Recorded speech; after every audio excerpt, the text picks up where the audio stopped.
गुरुर्देवो महेश्वरः गुरुर्साक्षात् परब्रह्म तस्मै श्रीगुरवे नमः।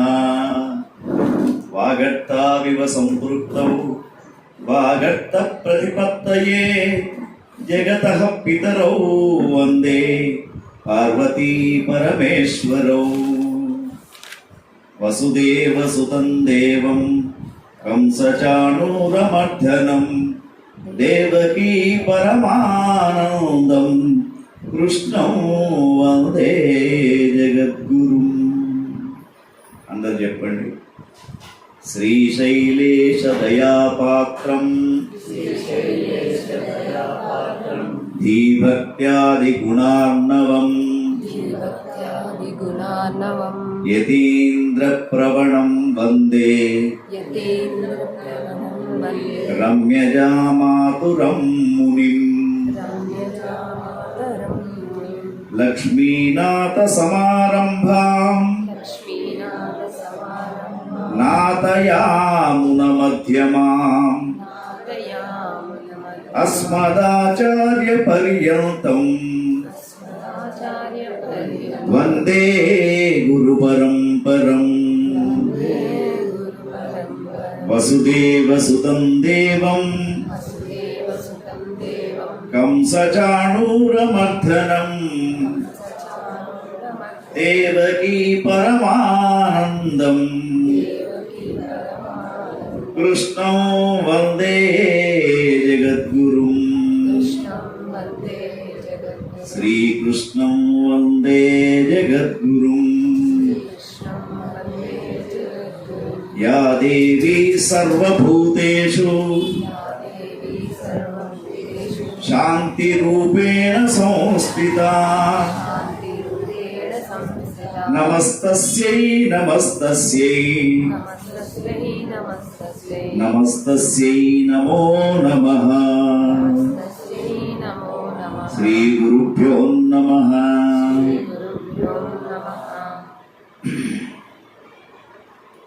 అఖిలాండ కోటి బ్రహ్మాండ నాయకుడు, నిత్య సత్తుచిత్ ఆనంద స్వరూపుడు. నిత్య సత్తుచిత్ ఆనంద స్వరూపుడు అంటే ఏమిటి? నిత్యము సత్యంతో సత్ సంకల్పంతో మనందరినీ కూడా కరుణించే పెరుమాళ్లే విష్ణు భగవానుడు. అయితే ఎప్పుడైతే మనము నిర్మలమైనటువంటి భక్తితో భగవంతుణ్ణి ధ్యానిస్తామో, భక్తి కూడా ఎట్లా ఉండాలి? మనకు ఇప్పుడు ఈ అర్చిరాది మార్గంలో పరమాత్మ చెప్పేది ఏమిటంటే, యామ్య మార్గము ధూమ్ర మార్గము రాకుండా అర్చిరాది మార్గంలోనే మనం వెళ్ళాలనుకున్నప్పుడు ప్రతిరోజు చెప్తూ ఉన్నాం. కాల పురుషుడు ఎవరు? కాలం ఎవరి స్వరూపం అంటే భగవంతుని స్వరూపం. కాలోస్మి భగవాన్ అని చెప్పేసి మనకు చెప్పాడు. మరి కాలస్వరూపుడైనటువంటి భగవంతుడు మనకిచ్చినటువంటి సమయాన్ని సద్వినియోగం చేసుకుంటున్నామా? మనుషులుగా పుట్టిన తర్వాత మనం అంతా కూడా, మా అయ్యగారులు ఆశీర్వచనం చేసేటప్పుడు మంగళాశాసనాలు చేసినప్పుడు గురువులు ఏం చెప్తారు? శతమానం భవతి శతాయు పురుష శతేంద్రియ ఆయుష్ శేవేంద్రియే ప్రతిష్ఠతో అని చెప్పేసి పిరికేడు అక్షింతలు మన నెత్తిపైన వేస్తారు. అంటే దాని అర్థం ఏమిటి? 100 సంవత్సరాలు చక్కగా హాయిగా జీవించు, సుఖ సంతోషాలతో ఉంటూ అని అర్థం. మరి నిజంగా మనం 100 సంవత్సరాలు ఉంటున్నామా? కానీ మనిషి ఆశాజీవి. ఇప్పుడు అమ్మ 82 ఏళ్ళు, 82 సంవత్సరాలు బ్రతికింది. అసలు మనం అనుకోకూడదు ఆ వయస్సు దాకా మనం ఉంటామని నమ్మకలేదు.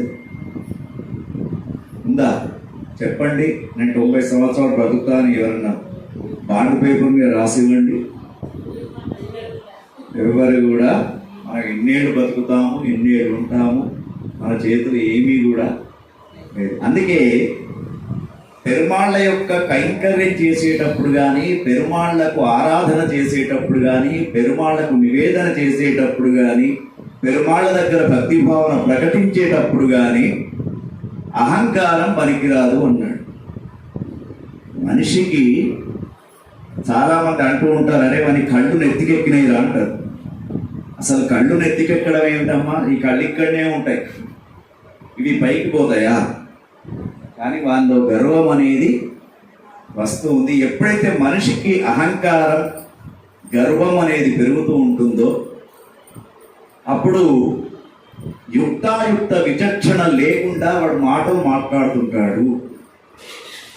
అంతే కదా, యుక్త అయుక్త అంటే ఎప్పుడు ఏ మాటలు మాట్లాడాలి, ఎవరి దగ్గర ఎట్లా ఉండాలి, ఎవరి దగ్గర సంస్కారం ఉండాలి, మాట్లాడే విధానం ఎట్లా ఉండాలి, ఇవన్నీ సరిగ్గా ఉన్నప్పుడే, ధర్మ మార్గంలో ఉన్నప్పుడే పెరుమాళ్ళు అర్చిరాది మార్గాన్ని చూపిస్తాడు.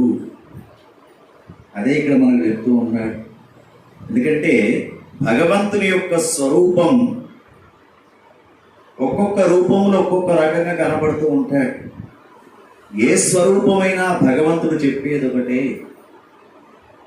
చాలామంది దేవాలయాలకు వెళ్తూ ఉన్నాం, మనం గుళ్ళల్లోకి పోతూ ఉన్నాం. మనం ఎంత స్వార్థపరులం అంటే దేవుళ్లకు కూడా మనం ఒక్కొక్క రోజు కేటాయించినాం. చెప్పిన ఇదివరకు సోమవారం శంకరుడు, మంగళవారం గణపతి, బుధవారం అయ్యప్ప, గురువారం సాయిబాబా, శుక్రవారం అమ్మవారు, శనివారం ఆంజనేయుడు వెంకటేశ్వర స్వామి, ఆదివారం నవగ్రహాలు.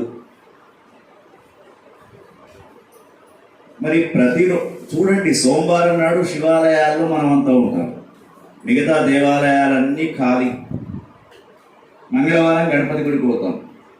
మరి దేవుళ్లకు కూడా మనం ఒక్కొక్క రోజు కేటాయించిన మనం ఎంత తెలివివంతులము అంటే దేవుని కంటే మనమే తెలివివంతులం, కానీ మూర్ఖత్వం. భగవంతుడు ఎప్పుడైనా భగవంతుడు దేవాలయంలో ఎప్పుడూ ఉంటాడు. శంకరుడు సోమవారమే శివాలయంలో ఉంటాడా? వేణుగోపాల స్వామి శనివారమే ఉంటాడా? తప్పు అది. ఎప్పుడైనా కూడా మనం గుర్తుంచుకోండి, భగవంతుని యొక్క దర్శనం చేసుకునేటప్పుడు కూడా మనకు కొన్ని రూల్స్ చెప్పబడి ఉన్నాయి. ఇప్పుడు మనం దేవాలయం పోతే ఏం చేస్తామమ్మా? ఇప్పుడు వేణుగోపాల స్వామి గుడికి పోయినాం, లేదా సంవత్సరానికి ఒకసారి తిరుపతికి పోయినాం. తిరుపతికి పోయిన తర్వాత ఏం చేస్తాం? 300 టికెట్ పెట్టు, 600 టికెట్ పెట్టు, ఇంతలో పెట్టు. మళ్ళీ అక్కడికి పోయేసరికి అందరిని ఒకటేలాగా. సంవత్సరానికి ఒకసారి మొక్కుకున్నాం, పైసలన్నీ జమ చేసుకున్నాం, తిరుపతి పోతున్నాం. పోయినాం, స్పెషల్ టికెట్ తీసుకొని లైన్లో నిలబడ్డాం. ముందుకు పోతూ ఉన్నాం. కరెక్ట్ అక్కడ దేవుని వస్తున్నాడు, ఇక దేవుని చూద్దాం అనేసరికి కళ్ళు మూసుకొని గోవిందా గోవిందా అనగానే ఇక్కడి నుంచి అక్కడ పడతాం, పోయి దొబ్బుతాం. మరి దేవుణ్ణి కనబడ్డా? ఎవరు చెప్పారు కళ్ళు మూసుకొని గోవిందా అనమని? ఏ శాస్త్రంలో ఉంది చెప్పండి? అసలు నువ్వు పోయింది ఎందుకు? భగవంతుని యొక్క దివ్య మనోహర స్వరూపాన్ని కనులారా చూడడానికి పోయినావు కదా. పోయినప్పుడు నువ్వు కళ్ళు మూసుకొని గోవిందా అనమని ఎవరు చెప్పారు? కళ్ళు మూసుకోమని ఎక్కడ చెప్పారు? అదేవిధంగా మనం ఒకవేళ కళ్ళు తెరిచినా ఆ రోజు తిరుపతి వెంకటేశ్వర స్వామికి ఏ కిరీటం పెట్టారో కిరీటాన్ని చూస్తాం, అంతే కదా. కానీ భగవంతునికి ఒక చెయ్యి కిందికి చూపిస్తూ ఉంటుంది, ఒక చెయ్యి పైకి ఉంటుంది. అంటే అరే వచ్చినటువంటి ఓ భక్తుడా, ముందు నా పాదాలు చూడురా, తర్వాత నీకేవి కావాలంటే అవి అభయహస్తం ఇస్తూ ఉన్నా, అంతే కదా. మొట్టమొదటి తలకాయ చూస్తే స్వామి ఎందుకు కరుణిస్తాడు? ఇవ్వడు. అందుకే ఆపాద మస్తక దర్శనము అని దీనికి పేరు. అంటే మనం ఏ భగవంతుని చూసినా, ఏ అమ్మవారిని చూసినా కాలి గోటి నుంచి మొదలు పెడితే పైకి మెల్లమెల్లగా చూడాలి, అంతే కదా. భగవంతుని యొక్క ముగ్ధ మనోహర స్వరూపము ఆ మనకు లేదా శాంతాకారం భుజగశయనం పద్మనాభం సురేశం విశ్వాకారం గగన సదృశం మేఘవర్ణం శుభాంగం. ఆ శ్లోకం చదువుకుంటే తెలియదా? లేదా కస్తూరి తిలకం లలాట పలకే వక్షస్థలే కౌస్తుభం నాసాగ్రే నవమోక్తితం కరతలే వేణుం గరే కంకణం. శ్రీకృష్ణ పరమాత్మ ఎట్లా ఉంటాడో ఒక్క శ్లోకం చెప్పాడు. లేదా విష్ణు భగవానుడు ఎట్లా ఉంటాడో శాంతాకారం భుజగశయనం చెప్పాడు. కానీ మనం ఏం చేస్తాం? భగవంతుని తలపైకే చూస్తాం. అందుకే ఎవరైతే భగవంతుని యొక్క తలను చూస్తూ ఉంటారో వాళ్ళ కోరికలు సిద్ధించవు. అందుకే భగవంతుడి పాదాలు పట్టుకోవాలి. బ్రహ్మ కడిగిన పాదము బ్రహ్మము తానే నీ పాదము అని అన్నమయ్య గురించాడు.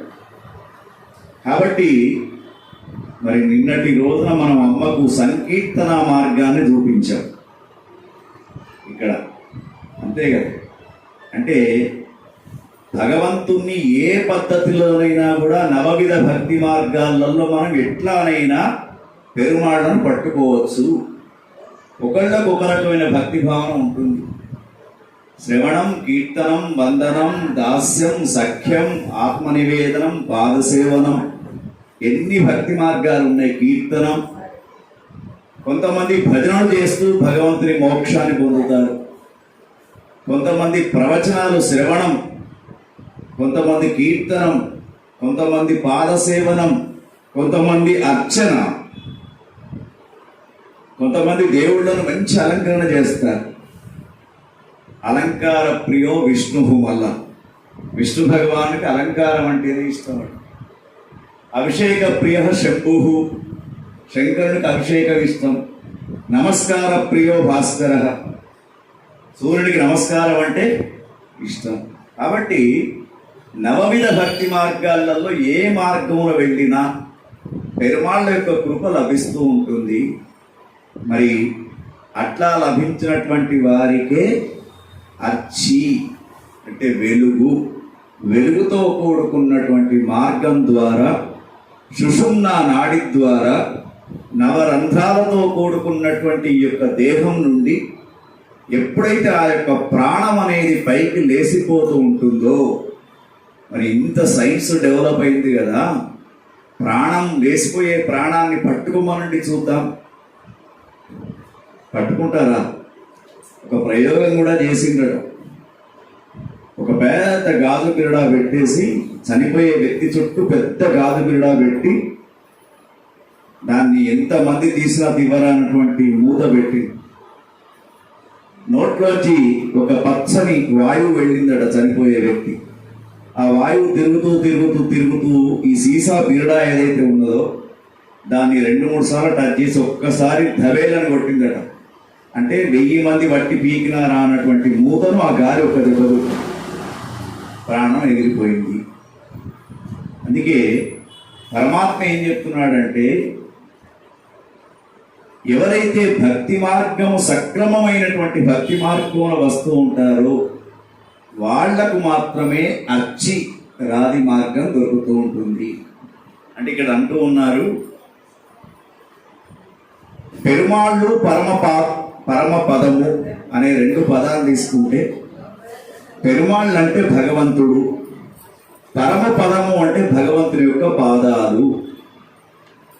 మరి ఆ పరమ పదం దొరకాలి అంటే, వైకుంఠ ప్రాప్తి కలగాలి అంటే అర్చిరాది మార్గంలో మనం పయనించాలి. అర్చిరాది మార్గం అంటే వెలుగుతో కూడుకున్నటువంటి మార్గము. మరి వెలుగుతో కూడుకున్నటువంటి మార్గం ద్వారా ఎవరు వెళ్ళారు అంటే నమ్మాళ్వార్. ఆయన పేరేమిటి? నమ్మాళ్వార్ అనే ఒక చాలా చక్కని సేవకులు. అయితే ఈ నమ్మాళ్వారు కురుముళ్ళూరు, కారుమారుడు వీళ్ళిద్దరికి జన్మించినటువంటి ఒక అబ్బాయి. మరి నమ్మాళ్వారు తల్లిదండ్రులు ఎవరైతే ఉన్నారో వాళ్ళు ప్రతిరోజు కూడా వాళ్ళకి సంతానం చాలా లేట్ అయింది. లేట్ అవ్వడంతో ఒక దేవుడు ఆ ప్రాంతంలో, కర్ణాటక ప్రాంతంలో ఒక దేవాలయం, ఆ దేవుని పేరు నంబి పెరుమాళ్ళు. నంబి, ఇప్పుడు మన వేణయ్య గారింటి పేరు నంబి అని ఉన్నది కదా, నంబి పెరుమాళ్ళు అంటే ఆ భగవంతుని పేరే నంబి. ఆ నంబి పెరుమాళ్ళ సేవ చేస్తూ చేస్తూ, నంబి పెరుమాళ్ళు అంటే అర్థం ఏమిటి? శ్రీమన్నారాయణుడు, విష్ణు స్వరూపుడే నంబి పెరుమాళ్ళు. అయితే వీళ్ళకు ఒక సంతానాన్ని ఇచ్చాడు. అయితే సంతానం ఇచ్చిన తర్వాత ఆ నమ్మాళ్వార్ అనే పేరు పెట్టుకున్నారు ఆయన. నమ్మాళ్వార్ అనే పేరు పెట్టుకున్న తర్వాత మరి ఆ నమ్మాళ్వారు ఎట్లా అంటే సుమారు 5 సంవత్సరాల దాకా మౌనంగా ఉన్నాడు. గమ్మత్ వినండి కదా. అదేవిధంగా ఆదిశంకరాచార్యులు కూడా అంతే. మహనీయులు. ఇప్పుడు మనం ఏం చేస్తామమ్మా? పోయిన సంవత్సరమే లగ్నం చేసినాం బిడ్డకు. అనుకోకుండా ఇక మన భాష చెప్పాలంటే నెల పోయింది. కరెక్ట్ సంవత్సరం వరకలా డెలివరీ టైం వచ్చింది. 9వ మాసం వచ్చేసరికి మొట్టమొదటి ఫోన్ ఎవరికి వేస్తారు ఎప్పుడు? మీరు బిడ్డ డెలివరీకి మొట్టమొదటి ఫోన్ ఎవరికి వేస్తారు? 9 నెలలు పడ్డాయి, డెలివరీ కాలే ఇంకా. మాకు వస్తుంది ఫస్ట్ ఫోన్. అయ్యగారు నక్షత్రం మంచి నక్షత్రం ఉండాలి, డాక్టర్ మీ ఇష్టం, ఈ వారం రోజులలో ఎప్పుడున్నా రండి అని చెప్పారు. కానీ మళ్ళా కండిషన్ ఏంటి తెలుసా అమ్మ? ఒక్క పైసా శాంతికి ఖర్చు కావద్దు, మంచి నక్షత్రం కావాలి, శాంతి నక్షత్రం పెట్టకుండి మాకు. అయ్యగారు వెతికి వెతికి వెతికి, అమ్మ రేపైతే రోహిణీ నక్షత్రం ఉన్నది, కృష్ణ పరమాత్మ జన్మించినటువంటి నక్షత్రం, చాలా మంచి విద్యావేత్త అవుతారు రోహిణీ నక్షత్రంలో పుట్టినటువంటి వాడు. అశ్విని నక్షత్రం, భరణి నక్షత్రంలో పుట్టినటువంటి వాడు రాజకీయవేత్తలు అవుతారు. స్వాతి నక్షత్రంలో పుట్టినటువంటి వాడు మంచి గుణంతో ఉంటూ ఉంటారు. మరి రోహిణీ నక్షత్రం మంచిది కదనమ్మా, కానీ ఒకటి 11 మంది అయ్యగారు చేత శాంతి చేయించాలి. అప్పో అయ్యగారు ఈ దండం పెట్టాలి, అస్సలే వద్దు. అయితే ఒకటి, ఏదైతే మీరు చూపించుకొని డెలివరీ చేయిస్తారో అది కరెక్ట్ జాతకం కాదు, గుర్తుంచుకోండి. భగవంతుని యొక్క స్వరూపము, భగవంతుడు అనుకున్న డేట్లలో, మీరందరికీ కూడా సత్యనారాయణ స్వామి కథ తెలుసు కదమ్మా. లీలావతికి కళావతి ఎప్పుడు పుట్టింది? 10వ మాసానికి పుట్టింది, 10వ నెలకు. ఇప్పుడు నేను మా భాస్కర్ మేమందరం కూడా, మేము పుట్టినప్పుడు మా తల్లులు ఇట్లా డేట్లకి ఇట్లా ఏం చూపించుకోలే. అప్పుడు ఈ డాక్టర్ కూడా లేదు. ఊరికి ఒక మంత్రసాన్ ఉంటుండే, ఆమెనే పెద్ద ఎంబీబీఎస్ ఎండి. ఆమె వచ్చి చెప్పేది, ఇప్పుడు ఏడవుతుంది, రేపటి వరకు అవుతుంది పో అన్నట్టే అయ్యేవాళ్ళు. అప్పుడు ఒక తల్లి బిడ్డను ప్రసవించాలంటే అటో ఇటో అనేటట్టుండే ఆ కాలం. ఒక 30 ఏళ్ళ కిందట, మీరంతా తల్లులే. అప్పుడు బిడ్డను ప్రసవించేటప్పుడు విపరీతంగా కష్టపడేది తల్లి. కానీ బిడ్డ పుట్టిన తర్వాత వాడి ముఖం చూసిన తర్వాత మొత్తం కష్టం అంతా మర్చిపోయేది. అందుకే ఇక్కడ ఏమంటున్నాడు, ఈ 9వ మాసం నుంచే మనం తొందరపడవద్దు. తల్లి యొక్క శరీరంలో ఉన్నటువంటి ధనంజయం అనే వాయువు ఆటోమేటిక్గా ఒక గాలి తెరలాగా వచ్చి తల్లి గర్భం నుంచి శిశువు బయటకు వస్తాడు. అట్లా వచ్చిందే కరెక్టు. అందుకే ఇప్పుడు నార్మల్ డెలివరీస్ చేయండి అంటున్నారు కదా, పూర్వం అంతా అదే ఉంది. అయితే ఈ పుట్టినటువంటి నమ్మాళ్వారు 5 సంవత్సరాల దాకా మాట మాట్లాడలేదు. పాపం తల్లిదండ్రులు నంబి పెరుమాళ దగ్గరికి పోయి నమస్కారం చేశారు. స్వామి, మాకు ఎటువంటి సంతానాన్ని ఇచ్చావు, మాట్లాడలేనటువంటి కొడుకు ఎందుకయ్యా? మరి కొడుకు ఉన్నాడని చెప్పుకున్న 10 మంది వచ్చి చూస్తే అందరు కూడా అయ్యో కొడుకు పుట్టాడు కానీ లేదు ఉనుకు లేదు, ఏం లాభం అమ్మా నీ కొడుకు అని అనిపోతున్నారు. పుట్టక ముందంటే పోనీ సంతానం గారే అనుకున్నాం, పుట్టిన తర్వాత ఈ బాధ ఏమిటి అని నంబి పెరుమాళ్ళ దగ్గరికి పోయి నమస్కారం చేశారట. అందుకే చూడండి, ఇక్కడ బాగా వేదాంత తత్వం ఉన్నది మనకు. మనకు పిల్లలు పుడితే వాడు ఏడవలే అనుకోండి, అప్పుడు ఏం చేయాలి? మనం డాక్టర్ దగ్గరికి వెంటనే పోతాం, ఏడుస్తలేడు అంటే ఆమె ఏం చెప్తుంది? సిస్టర్ తోటి, సీనియర్ సిస్టర్ తోటి వెళ్ళి గట్టిగా గిచ్చు, వాడే ఏడుస్తాడని చెప్తుంది. వెళ్ళి గిచ్చగానే వాడు కయ్యని ఏడుస్తాడు. ఏడవగానే మనము స్వీట్ హౌస్ నుంచి తెచ్చుకున్న 10 కిలోల స్వీట్లు అందరికి పంచుతూ ఉంటాం అక్కడ. కానీ చూడండి, వాడు పుట్టినప్పుడు ఏడ్చుకుంటూ వచ్చాడు, వెళ్ళేటప్పుడు మనందరిని ఏడిపించిపోతాడు. అదే వేదాంత తత్వం. అంతే కదా, పుట్టినప్పుడు వాడు ఏడ్చాడు, కానీ వెళ్ళేటప్పుడు మనందరినీ కూడా దుఃఖానికి గురి చేసి, కొంతమంది చిన్న వయసులో, కొంతమంది పెద్ద వయసులో, కొంతమంది అకస్మాత్తుగా, కొంతమంది అనేక రకాల రూపాలతోటి మరణిస్తూ ఉన్నారు కదా. కాబట్టి పుట్టడం ఎంత ముఖ్యమో గతించడం కూడా.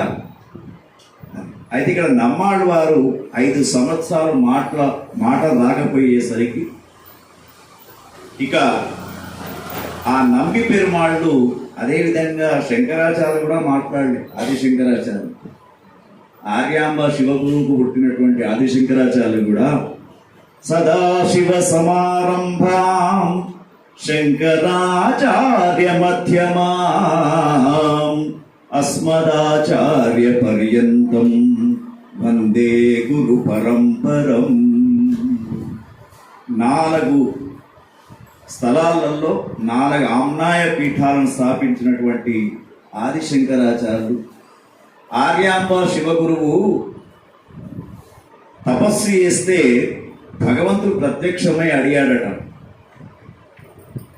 నీకు 100 సంవత్సరాలు బతుకుతూ సామాన్యమైనటువంటి జీవితం గడిపే కొడుకు కావన్నా, కేవలం 32 సంవత్సరాలే బ్రతికి ప్రపంచ ప్రసిద్ధిగాంచే కొడుకు కావాలన్నా అడిగాడు. అడిగితే చూడండి, తల్లిదండ్రులు అంటే అట్లా ఉండాలి.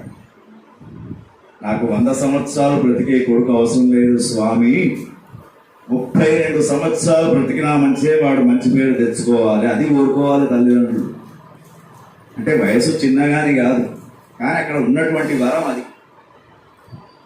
కరెక్ట్ 32 సంవత్సరాల దాకానే జీవించాడు ఆదిశంకరాచార్య.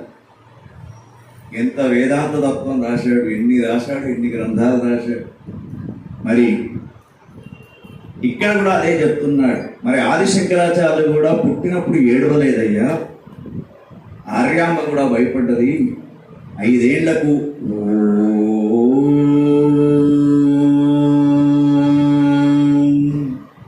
ఓంకారనాదం ఫస్ట్ వచ్చిందట నోట్లోంచి. చూడండి, అంటే మహనీయుల యొక్క చరిత్ర అట్లా ఉంటుంది. మరి నమ్మాళ్ళవారు ఎప్పుడైతే అతడు తన యొక్క మాటలు రాకుండా మౌనంగా ఉన్నాడో, అయితే ఇక్కడ మాటలు రాకుండా మౌనంగా ఉంటే వెంటనే నమ్మాళ్ళవారును నంబి పెరుమాళ దగ్గర తీసుకుపోయి రక్షించినా భక్షించినా ఏది చేసినా నీవే స్వామిని.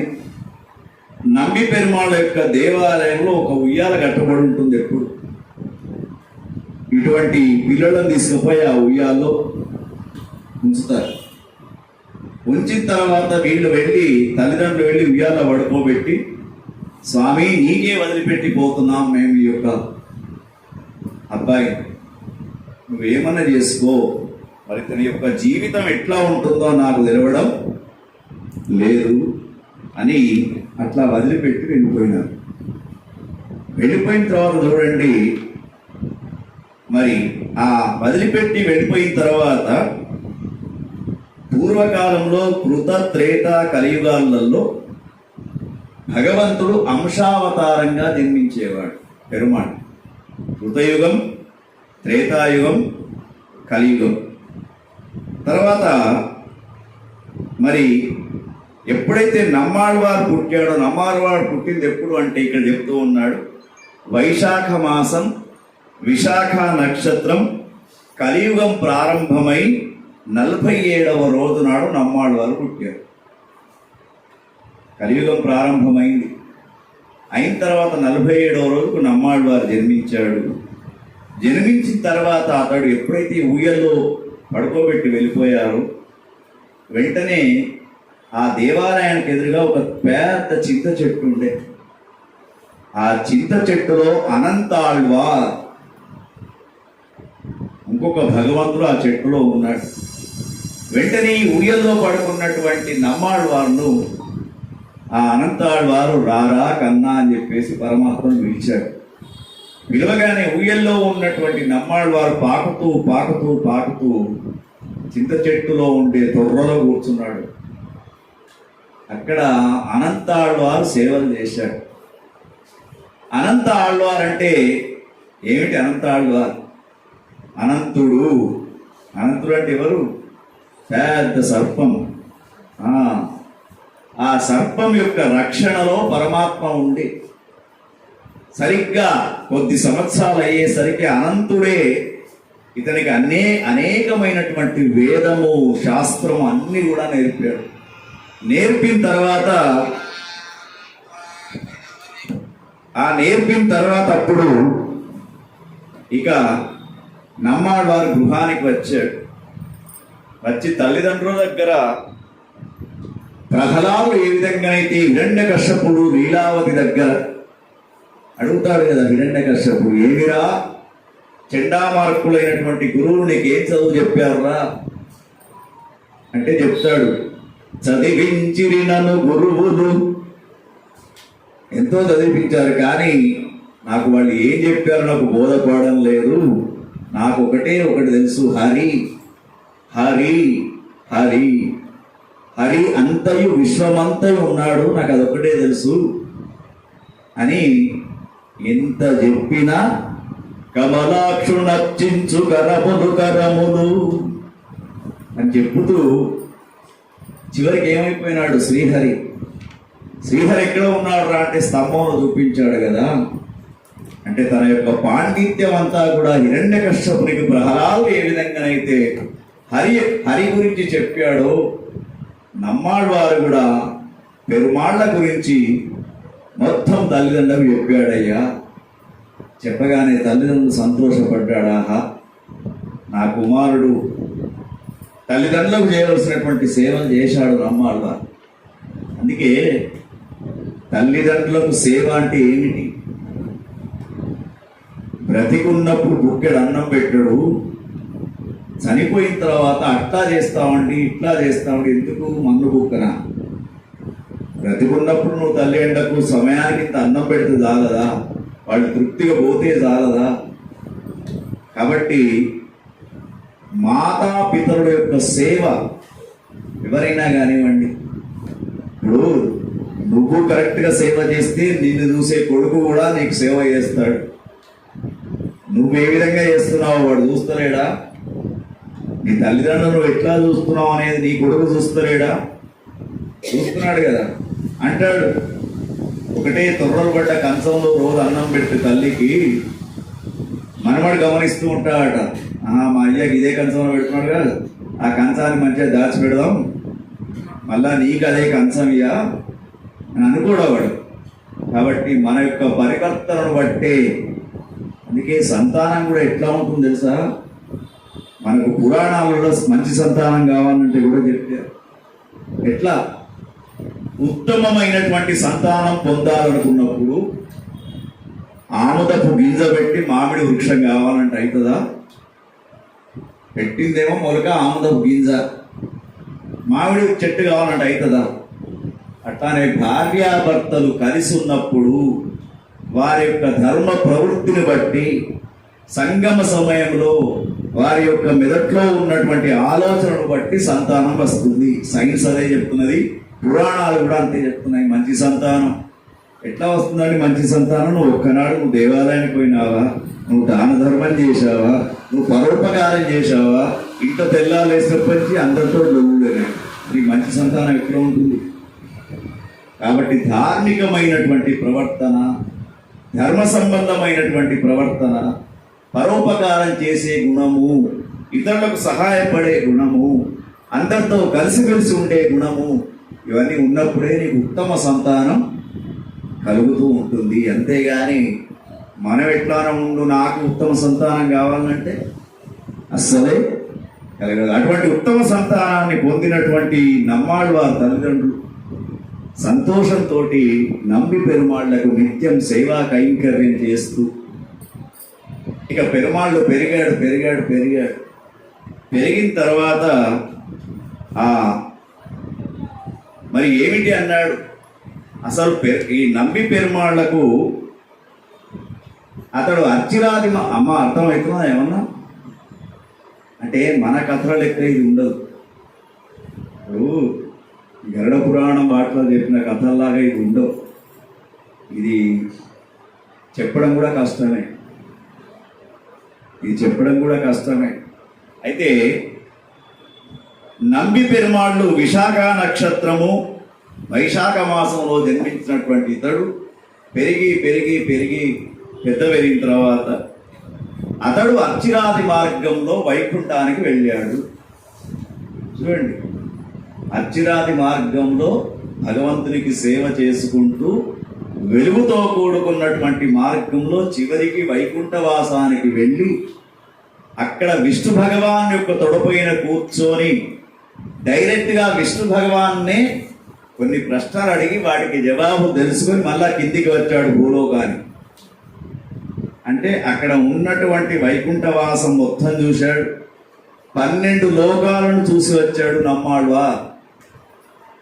చూసి వచ్చిన తర్వాత కింద చెప్పడం జరిగింది భూలోకంలో. అందుకే ఈ అర్చిరాది మార్గాన్ని చూసి వచ్చినటువంటి మొట్టమొదటి దాసుడు ఎవరైనా ఉన్నారా అంటే అతడు నమ్మాళ్వా.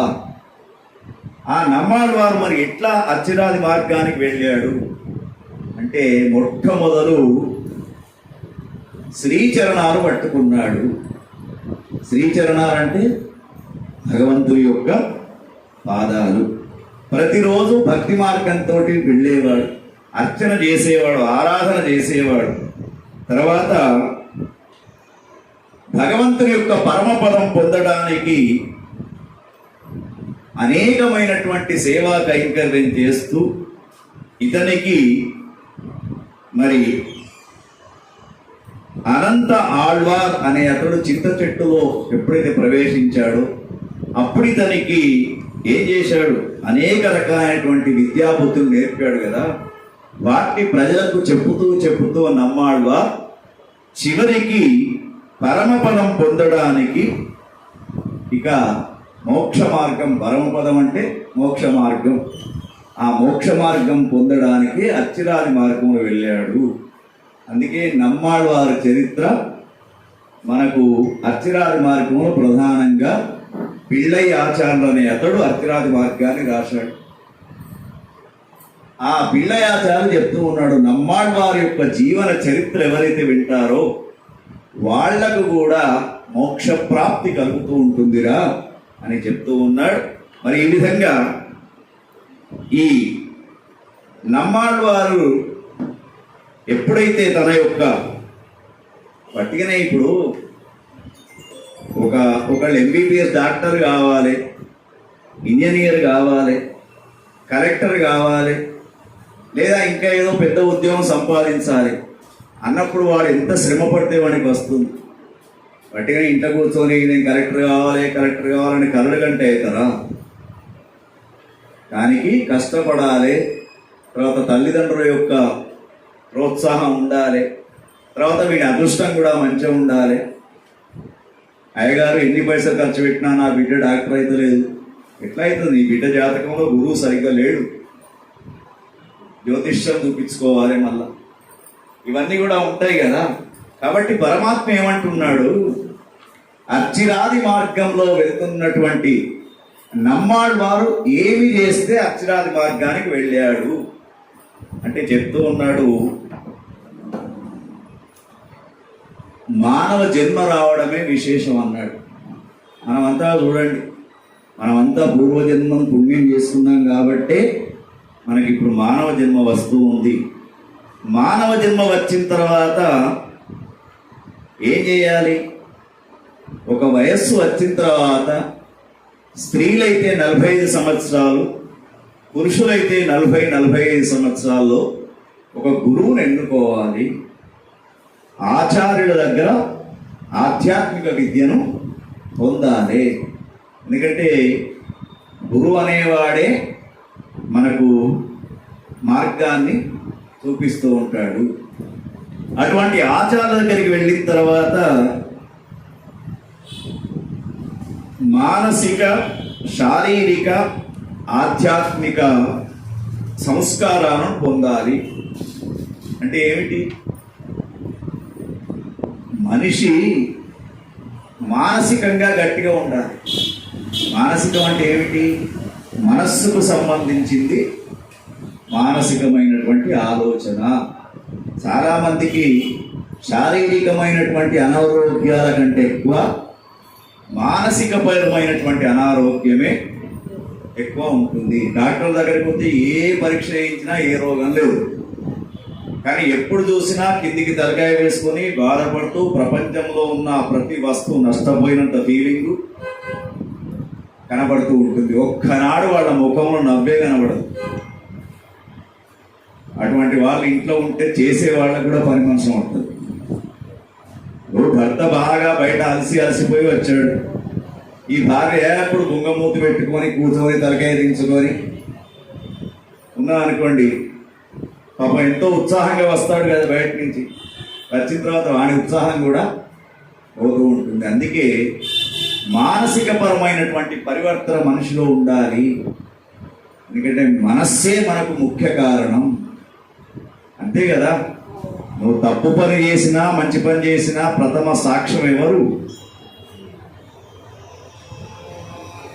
మనస్సు కదా మనకు ప్రథమ సాక్ష్యం. నువ్వు తప్పు పని చేసినా మంచి పని చేసినా మనకు చెప్పేది మన మనస్సాక్షి. ఎవరో మనం విమర్శించవలసినటువంటి అవసరం లేదు. నీతికి కూడా మనం ఏం చేస్తున్నాం? అది తప్పించుకోవడానికి రంగురంగుల రూపాలు, రంగురంగుల వేషాలు వేసుకుంటున్నాం. కానీ లోపల నిన్ను మానసికంగా మాత్రం అది కష్టపెడుతూనే ఉంటుంది. అటువంటి మానసిక పరివర్తన అనేది పొందాడట నమ్మాళ్వార్ ఫస్ట్. తర్వాత శారీరకమైనటువంటి పరివర్తన. ప్రతి మనిషికి శరీరంలో ఉన్నటువంటి అన్ని అవయవాలు మంచిగా ఉండాలని లేదు. వాళ్ళకు కళ్ళు వీక్ ఉంటాయి, వాళ్ళకు చెవులు వీక్ ఉంటాయి, తర్వాత ఒకళ్ళకి ఇంకా వాసన సరిగ్గా రాదు, ఒకళ్ళకు చర్మం సరిగ్గా ఉండదు, ఒకళ్ళకి ఇంకా కాళ్ళు చేతులు ఇట్లా అనేక రకాలైనటువంటి ఏవైతే ఉంటూ ఉంటాయో అవన్నీ కూడా రకరకాలైనటువంటి వ్యాధులకు గురై ఉంటూ ఉంటాయి కదా. మరి అటువంటి శారీరకమైనటువంటి ఎప్పుడైతే ఉత్సాహం మనకు రావాలంటే ఏం చేయాలి?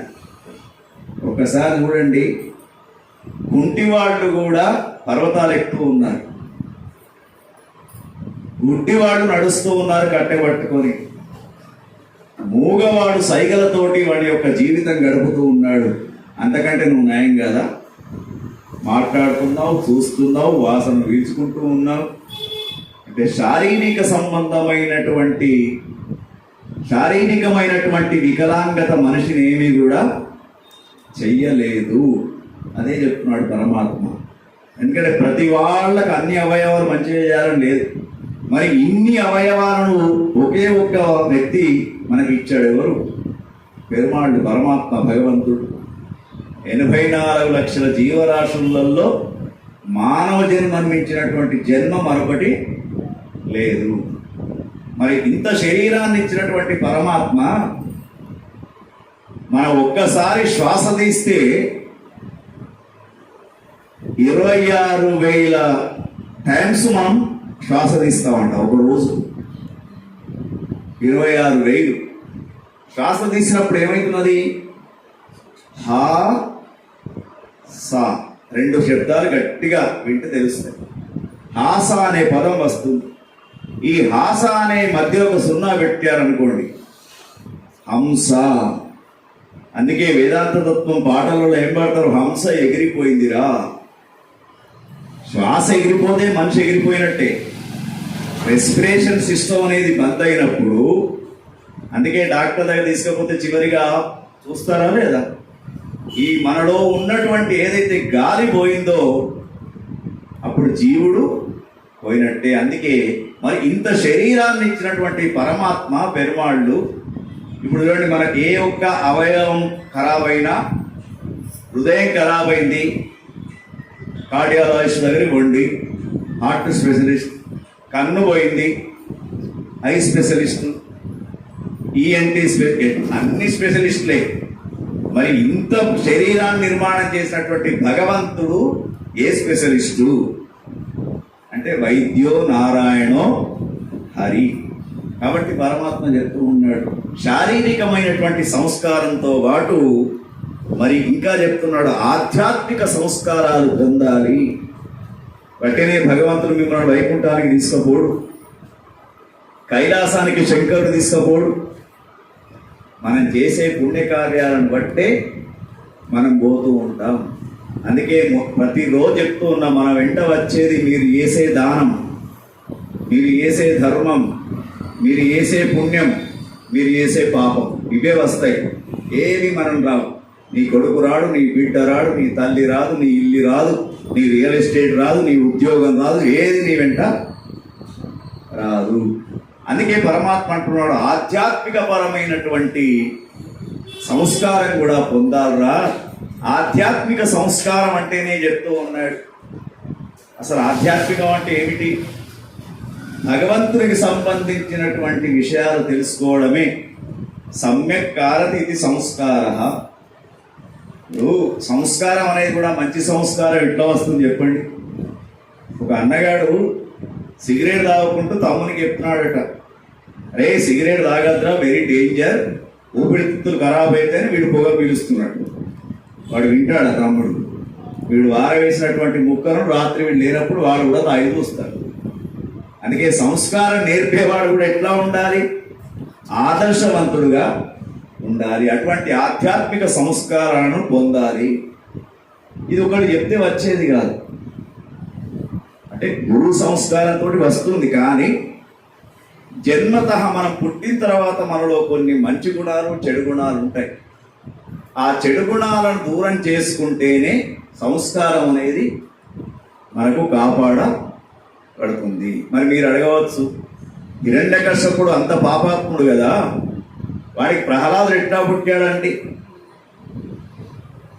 అంటే, హిరణ్యకశ్యపుడు పాపాత్ముడు కాదు మనం అనుకుంటాం. హిరణ్యకశ్యపుడు పెద్ద శివభక్తుడు. తర్వాత రావణాసుడు సీతమ్మని ఎత్తుకపోయి అంత పాపాత్ముడు కదా, అస్సలే కాదు. వాడు రావణ బ్రహ్మ వేదాలకు భావార్థం రాసినటువంటి గొప్ప వేద పండితుడు. ఉదయం లేచినప్పటి శివారాధన చేసే భక్తుడు. కాబట్టి ఒకే ఒక గుణంతో వాడు పాడైనాడు, అంతే కదా. కాబట్టి ఇక్కడ ఏమంటున్నాడంటే, ఆధ్యాత్మిక సంస్కారాలు పొందించడానికే తల్లిదండ్రుల దగ్గర భక్తి భావన ఉండాలి.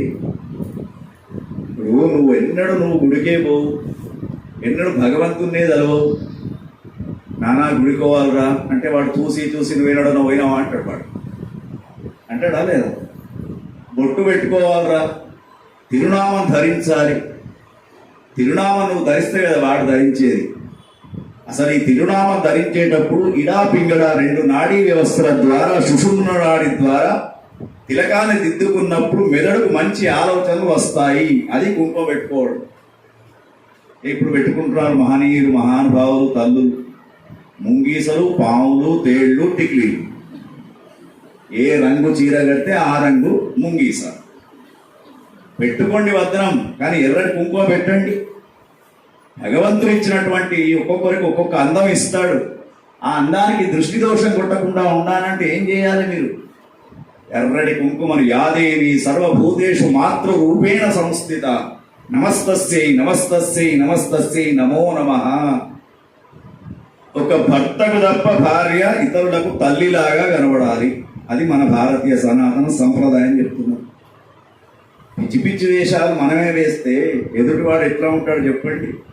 కాబట్టి ఈ తిరునామం ధరించడం, తర్వాత అష్టాక్షరి మంత్రాన్ని ప్రతిరోజు జపించడం, ఓం నమో నారాయణ, ఓం నమో నారాయణ, ఓం నమో భగవతే వాసుదేవాయ, ఏదన్నా తీసుకోండి. ఆ మంత్రాన్ని ప్రతిరోజు నామ జపం చేసేవాడట నమ్మాళ్ళువా. వట్టిగానే పోయినాడు, పోయి వచ్చాడు, ఏమన్నా హైదరాబాద్ నుంచి కాశీకి ఫ్లైట్ ఎక్కిపోయినట్టు అనుకుంటుంది. ఇవన్నీ మనం చేస్తే కానీ మనకు ఆ మార్గం రాదు. నామజపం మనం ఒకనాడు అష్టోత్తరం చేసుకోవాలంటేనే తలస్నానం చేయాలి, ఇల్లంతా గడగాలి, ఇవన్నీ మడిబట్ట కట్టుకోవాలి, దీపం వెలిగించాలి, ఇవన్నీ చేస్తాం. మళ్ళా కర్ణపిశాస్తోటి ముచ్చట్లు పెట్టుకుంటూ మనం జపమాల దింపుతాం. ఏం లాభమా అది? కాబట్టి పరమాత్మకుడే. అందుకే మధురా బృందావనంకి వెళ్ళి చూడండి. మొన్న కూడా చెప్పిన మీకు, మట్టి పాత్రలలో పాలు పెరుగిస్తూ ఉంటారు వాళ్ళు. హే రాధే హే కృష్ణ, హే రాధే హే కృష్ణ అనుకుంటూ ఇస్తారు తప్ప వాళ్ళు వేరే మాట్లాడు. మరి మనం పొద్దున్న లేచప్పటి సాయంత్రం దాకా ఇతర వాళ్ళ యొక్క విషయాలు తప్ప మనకు. అందుకే నామ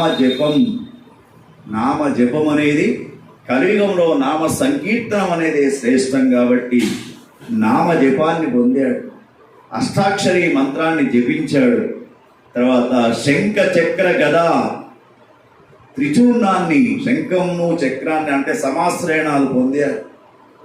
తర్వాత త్రిచూర్ణంతో ప్రతిరోజు తిలకాన్ని దిద్దుకున్నారు, చక్రాంకాలు పొందారు, సమాశ్రయణాలను తీసుకున్నారు. తీసుకున్న తర్వాతనే వాళ్ళు మరి భగవంతునికి నివేదన చేశారట, కోరుకున్నారు. అందరికీ కోరికలు ఉంటాయి, కానీ చివరికి మనం ఏం కోరుకోవాలి? అన్యథా శరణం నాస్తి త్వమేవ శరణం మమ తస్మాత్ కారుణ్య భావేన రక్ష రక్ష జనార్దన. ఎవరు నన్ను కాపాడరయ్యా, చివరికి వచ్చి కాపాడేది నువ్వే. కాబట్టి మొదలే ప్రార్థన చేయండి. ఇప్పుడు రోజుకు కొంతమందికి చూసుకుంటారు బ్యాంకు బుక్కులు, రోజు తెల్లాలని బ్యాంకు బుక్కులు చూసుకుంటారు. ఎంత జమ చేసినా జమ చేసుకుంటూ పోతేనేమో హై బీపీ, అవి ఉంటాయో పోతాయో, ఉన్నాయి పోతే లో బీపీ, అయిపోయినాయి కదా. కాబట్టి కుంగడము పొంగడము రెండు మనిషికి మంచివి కాదు. అందుకే అష్టాక్షరి మంత్రాన్ని, సమాశ్రయణాలను పొందాడు. తర్వాత ఇంకోటి చెప్పాడు, నిత్య విభూతి లీలా విభూతి అని రెండు ఉంటాయిరా. అంటే వైకుంఠవాసంలో నిత్య విభూతి కనబడుతుందట. నిత్య విభూతి అంటే ఏమిటి? నిత్యం భగవంతుని అక్కడ చేసే సేవలు, భగవంతుని యొక్క ఆరాధనలు, భగవంతునికి చేసే పవళింపు సేవలు, భగవంతునికి చేసే భజనలు, భగవంతునికి చేసే షోడశ ఉపచారాలు, ఇవన్నీ కూడా నిత్య విభూతి. అవి ఎక్కడ ఉంటాయి? వైకుంఠవాసంలో ఉంటాయి. మరి లీలా విభూతి అంటే మనం చేసేటివన్నీ లీలా విభూతి. మనం ఏం చేస్తాం? ఉదయం లేస్తాం, లేవగానే మొదలు ఏం కావాలి? ముఖం కడుక్కోగానే టీ టీ టీ ఇట్లా అంటే మన అలవాట్లు మనకున్నాయి, మిగతా వారికి మిగతా అలవాట్లు ఉన్నాయి. కాబట్టి మరి ఎవరైతే లీలా విభూతి, నిత్య విభూతి, లీలా విభూతి నిత్య విభూతి అని చెప్పేసి ఉంటాయి కదా, అటువంటి నిత్య విభూతి లీలా విభూతి వైకుంఠంలో ఉన్నదేమో నిత్య విభూతి, మన దగ్గర ఉన్నదేమో లీలా విభూతి. కాబట్టి ఈ విధమైనటువంటి విభూతిని పొందడం, నమ్మాళ్ళ వారు ఆ యొక్క విభూతిని పొందుతూ చక్కగా మరి సంస్కారవంతమైనటువంటి జీవితాన్ని గడుపుతూ ఉన్నాడయ్యా నమ్మాళ్ళ వారు. గడుపుతూ ఉన్నప్పుడు ఇక తర్వాత నమ్మాళ్ళ వారికి ఒక వయస్సు వచ్చింది.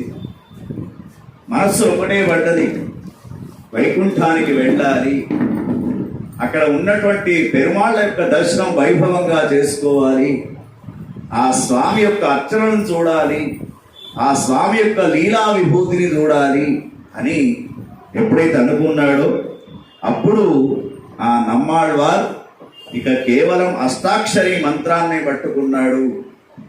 పెరుమాళ్ళ యొక్క సేవ చేస్తున్నాడు, పెరుమాళ్లకు కైంకర్యం చేస్తూ ఉన్నాడు.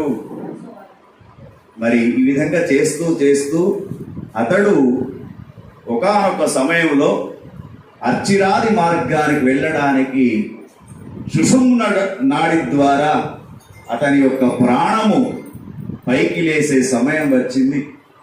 భగవంతుడైనటువంటి పెరుమాళ్ళు అతని శరీరంలో దివ్య జ్యోతిగా ఉన్నాడు. ఆ దివ్య జ్యోతి స్వరూపుడైనటువంటి ఆ యొక్క పెరుమాళ్ళు నమ్మాళ్ళ వారి యొక్క సుషుమ్న నాడి ద్వారా అతని యొక్క వెలుగుతో ముందుకు తీసుకుపోవడానికి సంసిద్ధత పొందుతూ ఉన్నాడు. అప్పుడు వెంటనే నమ్మాళ్వారు అష్టాక్షరి మంత్రాన్ని జపిస్తూ జపిస్తూ దివ్యమైనటువంటి మార్గములో అర్చిరాది అంటే అర్చి అంటే వెలుగు, ఆ వెలుగు మార్గంలో ఇక అంటే భగవంతుడు ముందర టార్చ్ లైట్ చూపిస్తూ ఉంటే నమ్మాళ్వారు ఆ వెలుగులో ముందుకు పోయే ప్రయత్నం చేస్తున్నాడయ్యా. అట్లా వెలుగుతో కూడుకున్నటువంటి 12 లోకాలకు నమ్మాళ్వారు వెళ్తాడు. 12 లోకాలలో ఎక్కడెక్కడ ఏ లోకంలో ఎట్లా ఉందనేది నమ్మాళ్వారు వెళ్ళిన తర్వాత మరి శ్రీ కైవల్య పదము వైకుంఠ విభూతిని ఎట్లా పొందాడు, ఆ స్వామి దగ్గర ఎటువంటి ప్రశ్నలు అడిగాడు అనేది మనకు రేపటికి చివరిది అర్చిరాది మార్గం. ఎవరెవరైతే ఈ యొక్క అర్చిరాది మార్గాన్ని విన్నారో వాళ్ళంతా రేపు గురుదక్షిణ తెచ్చుకోవాలి. తర్వాత రేపటితో మన అమ్మ అర్చిరాది మార్గం గుండా సుగుణమ్మ ప్రతిరోజు నిత్యం వేణుగోపాల స్వామిని దర్శిస్తూ కైంకర్యం చేసినటువంటి మోక్షార్థాన్ని రేపటితో ఆమె వైకుంఠధామానికి ఇక్కడ వెళ్ళింది కానీ అక్కడ వైకుంఠ క్షేత్రానికి పెరుమాళ్ళ దగ్గరికి చేరుకోవడానికి ఇప్పుడు నడుస్తూ వెళ్తూ ఉంది. ఆమె ముందర స్వామి వెలుగు చూపిస్తూ ఉన్నాడు. మరి అందుకేనేమో ఆమె పోయేటప్పుడు కూడా వెలుగులోనే పోయింది. పోయేటప్పుడు కూడా అది ఏదైనా ఒక కాంతే కదా, ఆ వెలుగులోనే ఆమె వెళ్ళింది. కాబట్టి రేపటికి మన అర్చిరాది మార్గం అయిపోతుంది. రేపు కూడా మీరందరూ కూడా వచ్చి చాలా శ్రద్ధగా వింటూ ఉన్నారు. మా భాస్కర్ కూడా, మా రేవతి, వీళ్ళంతా కూడా చక్కగా భక్తి శ్రద్ధలతో వినడం. ఇప్పుడు మీరు ఎంత భక్తితో కూర్చొని వింటే అంత శ్రద్ధగా చెప్పకపోతే అవుతుంది. మాకు మీలో భక్తి లేదనుకోండి, మేము చెప్పడం ఎందుకు పట్టాం, చెమటి వాన ముందర శంఖం ఊదినట్టు అవుతుంది. కాబట్టి పరమాత్మ మరి మీ అందరికి కూడా చక్కని ఆయురారోగ్యేశ్వరాలు ఇవ్వాలని చెప్పుకుంటూ ధర్మస్య జయోస్తు అధర్మస్య నాశోస్తు ప్రాణిషు సద్భావనాస్తు గోమాతా కీ జై గోహత్యా బంద్ కరో నమః పార్వతీపతయే హర హర హర మహాదేవ హర హర హర మహాదేవ సర్వం శ్రీకృష్ణార్పణమస్తు. హరే హరే రామ రామ రామ హరే హరే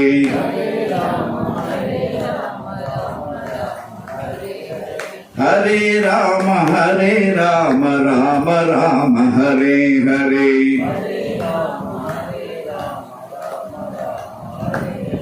హరే కృష్ణ కృష్ణ కృష్ణ హరే హరే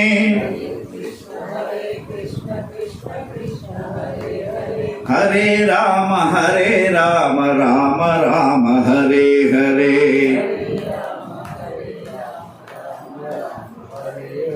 రఘుపతి రాఘవ రాజా రాम పతిత పావన సీతారాం.